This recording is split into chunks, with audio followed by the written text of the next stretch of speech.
çdo ditë në kontaktit ton me qytetarët të Shkodran. Por më kryesorët dhe ato, le të themi, edhe më prekset, janë padyshim problematikat që lidhen me aspektin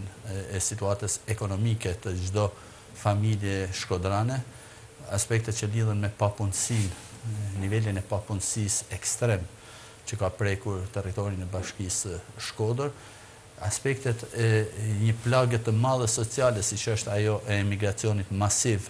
që ka prek territorin ton, por edhe çështje të tjera që lidhen me rendin dhe sigurinë, mungesën e plotë të rendit dhe sigurisë, dominimin e krimit organizuar në territorin e bashkisë Shkodër, çështje që lidhen me aspektet e sistemit shëndetësor, atij arsimor, të cilët po kalojnë në vështirësi të jashtëzakonshme, ku situata është alarmante, por edhe aspektet të përditshmërisë jetës së qytetarëve, të bashkëqytetarëve tanë shkodran që lidhen me presionin e jashtëzakonshëm në të cilin ndodhen ato çdo ditë nga strukturat qeveritare dhe lokale. Dhe kam fjalën këtu për problematika që hasen me mungesën e plotë të një vizioni për zhvillimin urban të qytetit ton,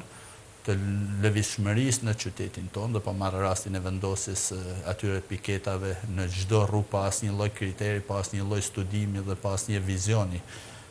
nga ana e ekspertëve të lëvizshmërisë për një qytet i cili synon të orientohet drejt perëndimit. Dhe ky impakt ka një le të themi një barë të jashtëzakonshme tek qytetarët shkodran, të cilët jo vetëm janë dëmtuar rëndshëm nga vendosja dhe bllokimi i këtyre korsive